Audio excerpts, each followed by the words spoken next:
Assalamualaikum warahmatullahi wabarakatuh. Perkenalkan, nama saya Nurul Pratiwibowo. Saya dari kelas F dengan NIM 092014251611. Saya dari Fakultas Ekonomi dan Bisnis, jurusan akuntansi. Maksud saya membuat video ini untuk menyelesaikan tugas mata kuliah Pancasila dengan dosen pengampu. Izin menyebut nama beliau Bapak Dr. Roni Lukum SPD MSc. Saya akan membahas materi korupsi.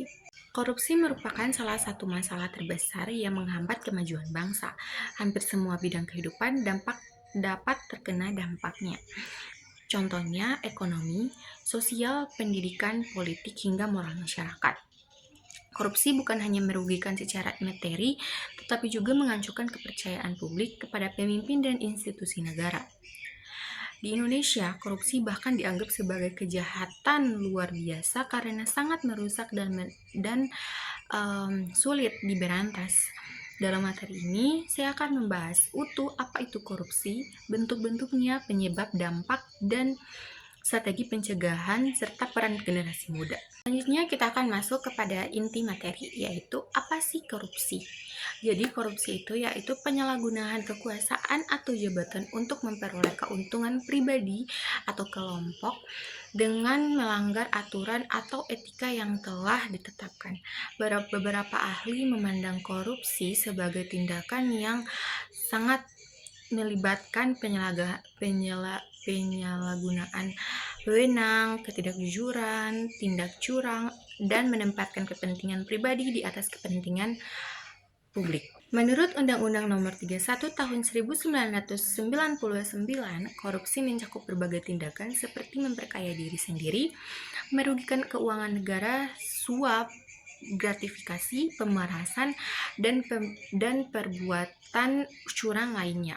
Korupsi bisa terjadi dalam skala kecil seperti suap untuk mengurus surat izin, hingga skala besar seperti penggelapan dana proyek ratusan miliar. Inti materi selanjutnya yaitu bentuk-bentuk korupsi. Korupsi merupakan fenomena kompleks dengan berbagai bentuk.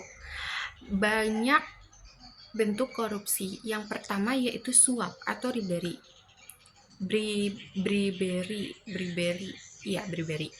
Pemberian sesuatu, uang, barang, hingga fasilitas untuk mempengaruhi keputusan pejabat.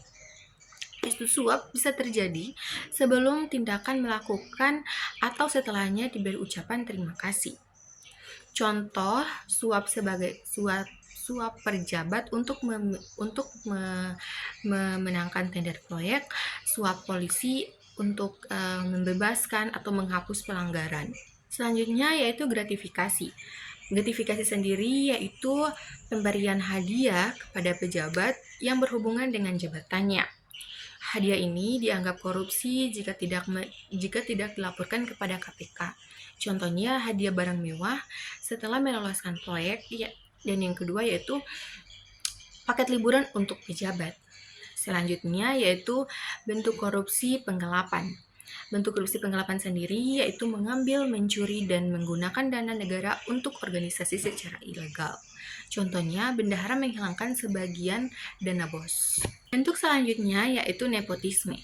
Nepotisme sendiri mengutamakan keluarga, kerabat, atau teman dalam proses rekrutmen atau promosi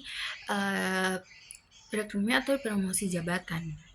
Yang bentuk selanjutnya yaitu konflik kepentingan. Mengambil keputusan untuk kepentingan pribadi atau kelompok tertentu, bukan untuk kepentingan publik.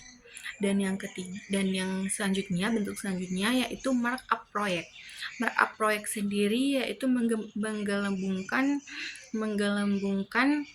biaya atau suatu anggaran atau suatu proyek agar selisihnya bisa diambil sebagai keuntungan pribadi.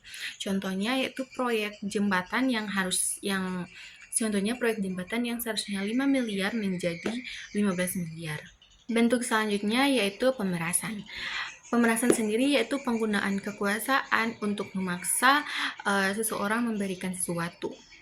Dan yang bentuk selanjutnya yaitu manipulasi data dan laporan. Manipulasi data dan laporan sendiri itu yaitu mengubah laporan keuangan, laporan proyek, atau data untuk menghapus atau menutupi korupsi. Selanjutnya yaitu bentuk selanjutnya atau bentuk yang terakhir yaitu kasus politik atau korupsi politik yaitu korupsi yang terjadi dalam konteks kekuasaan politik seperti jual beli jabatan, korupsi kampanye, atau penggunaan undang-undang tertentu demi keuntungan kelompok. Inti materi selanjutnya yaitu penyebab korupsi secara mendalam. Korupsi tidak hanya disebabkan oleh satu faktor, melainkan beberapa faktor. Yang pertama yaitu faktor individu. Faktor individu ini menginginkan kekayaan secara instan tanpa mempertimbangkan etika. Terus yang kedua yaitu integritas rendah. Integritas rendah ini tidak memiliki ketegasan prinsip moral. Yang ketiga yaitu gaya hidup mewah. Gaya hidup mewah sendiri itu menginginkan hidup di luar kemampuan sehingga mencari jalan pintas. Dan yang terakhir atau yang keempat yaitu keterpaksaan atau kesempatan. Seringkali seseorang tergoda karena sistem memberi peluang korupsi. Yang kedua, faktor lingkungan. Faktor lingkungan sendiri terbagi menjadi 3. Yang pertama yaitu budaya permisif. Budaya permisif sendiri seperti semua orang melakukannya, jadi aku ikut. Jadi seperti kata-kata itulah yang membuat kita terdorong untuk melakukan korupsi. Yang kedua yaitu kelompok kerja koruptif. Kelompok kerja koruptif sendiri ini lingkungan yang terbatas dengan maksudnya lingkungan yang terbiasa dengan suap, make up dan titipan. Dan yang ketiga yaitu tekanan sosial dan keluarga. Ini ada keluarga yang menganggap wajar dan menerima hadiah dari pihak yang ditangani, seperti itu. Selanjutnya, faktor sistem dan struktur. Faktor sistem dan struktur ini terbagi menjadi 4. Yang pertama itu birokrasi berbelit-belit. Birokrasi berbelit-belit itu yaitu proses panjang membuat masyarakat tergoda memberi suap agar cepat selesai. Yang kedua yaitu pengawasan lemah. Pengawasan lemah ini tidak ada audit yang jelas. Dan yang ketiga yaitu hukum yang tegas. Hukum yang tegas ini apa sih? Hukum yang tegas ini yaitu koruptor dapat atau sering mendapatkan hukuman yang rendah atau ringan begitu. Dan yang keempat yaitu transparansi rendah. Transparansi rendah ini yaitu publik tidak mengawasi penyalahgunaan anggaran, seperti itu. Faktor yang terakhir ini adalah faktor ekonomi. Faktor ekonomi sendiri terbagi menjadi 2 atau ada 2. Yang pertama yaitu pendapatan pegawai rendah, sehingga mereka tidak atau mencari tambahan secara ilegal. Yang kedua yaitu kesenjangan ekonomi tinggi. Orang yang ingin cepat kaya tanpa proses, seperti yang saya bilang di awal tadi di faktor itu kan dia mau cepat kaya tapi tidak ada etika. Nah, seperti ini yaitu orang yang ingin cepat kaya tanpa proses, seperti itu. Inti materi selanjutnya yaitu dampak korupsi yang sangat luas. Korupsi bukan hanya sekedar merugikan negara secara finansial, tetapi juga dampaknya jauh lebih luas. Yang pertama itu ada dampak ekonomi.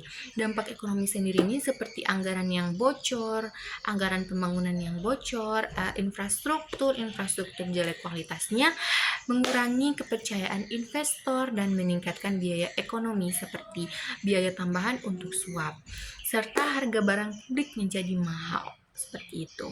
Dampak yang kedua yaitu dampak sosial. Dampak sosial ini ada beberapa. Yang pertama itu kesenjangan sosial melebar. Yang kedua ada pelayanan publik buruk. Yang ketiga ada rakyat miskin semakin sulit mengakses bantuan. Dan yang terakhir yaitu hilangnya kepercayaan masyarakat kepada negara. Selanjutnya yaitu dampak politik. Dampak politik sendiri ada pemimpin tidak kredibel atau ya pemimpin tidak kredibel. Yang kedua itu demokrasi tidak berjalan sehat. Yang ketiga itu ada kebijakan politik atau bukan kebijakan politik, maksudnya kebijakan publik tidak berpihak pada rakyat. Selanjutnya dampak moral dan budaya. Budaya asal dapat untung menjadi kebiasaan seperti yang saya sudah jelaskan tadi dengan yang melakukan semua orang melakukan itu, jadi kita akan terdorong untuk melakukan itu asal dapat untung. Yang kedua yaitu anak muda menormalisasikan ketidakjujuran, dan yang terakhir yaitu masyarakat tidak lagi percaya pada proses hukum. Itu dampak-dampak yang jika sudah terjadi korupsi, dampaknya akan seperti ini. Selanjutnya, contoh korupsi yang ada di Indonesia. Itu ada beberapa kasus korupsi yang terjadi di Indonesia yang bisa kita jadikan pembelajaran. Yang pertama yaitu kasus korupsi EKTP. Ini merugikan negara lebih dari 2 triliun, terlibat banyak pejabat, anggota DPR, dan pihak swasta. Proyek EKTP dimanipulasi dengan pengaturan tender dan pembagian keuntungan. Yang kedua yaitu kasus korupsi dana bansos terjadi dalam penyaluran bantuan sosial untuk masyarakat. Dana dipotong, tidak disalurkan atau digunakan untuk kepentingan atau keuntungan oknum pejabat. Dan yang ketiga yaitu ada korupsi kepala daerah. Korupsi ini ratusan kepala daerah ditangkap KPK karena menerima suap untuk proyek izin tambang hingga jual beli jabatan. Dan yang terakhir yaitu korupsi pajak dan bea cukai. Manipulasi data impor suap untuk menurunkan pajak hingga permainan nilai barang masuk. Itu saja kasus korupsi yang ada di Indonesia, yang terjadi di Indonesia. Inti materi selanjutnya yaitu upaya pemberantasan korupsi. Ini ada beberapa upaya. Yang pertama, reformasi sistem dan birokrasi.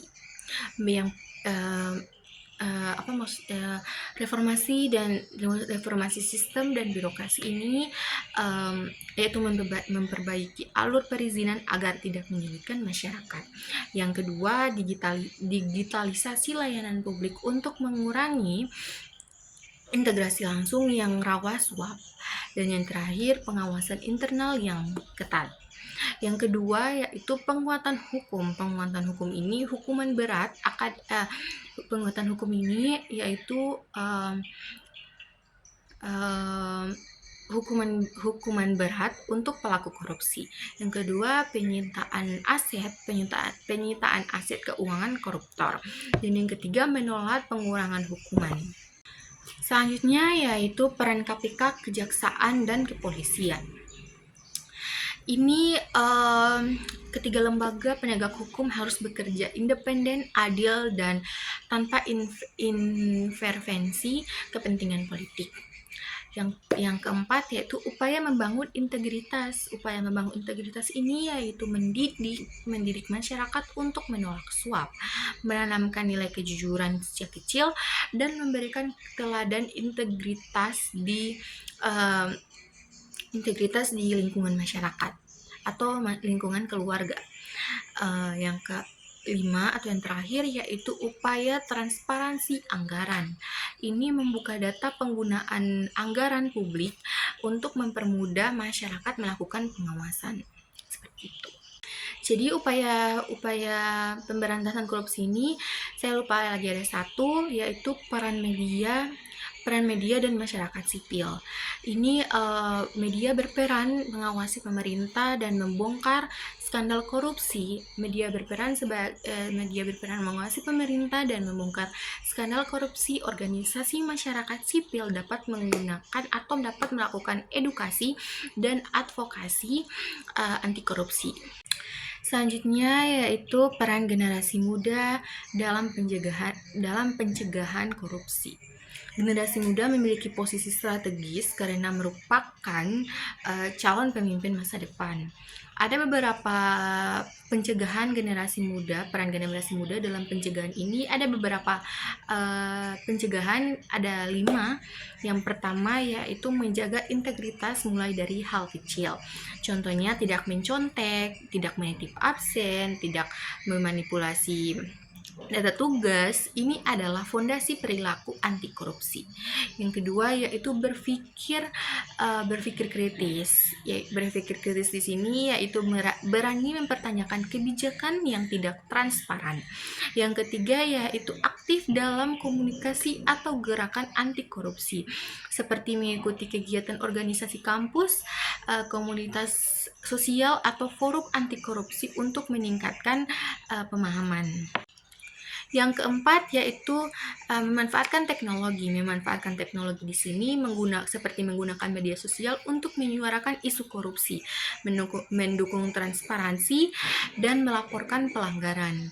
Dan yang terakhir yaitu menolak budaya koruptif. Menolak budaya koruptif ini termasuk menolak uang terima kasih, menolak uang rokok, atau bentuk suap kecil lainnya. Mungkin hanya ini yang dapat saya sampaikan. Maka dari itu saya sampaikan terima kasih dan mohon maaf atas videonya. Apabila masih banyak kekurangan dan kesalahan dalam pengucapan. Wassalamualaikum warahmatullahi wabarakatuh.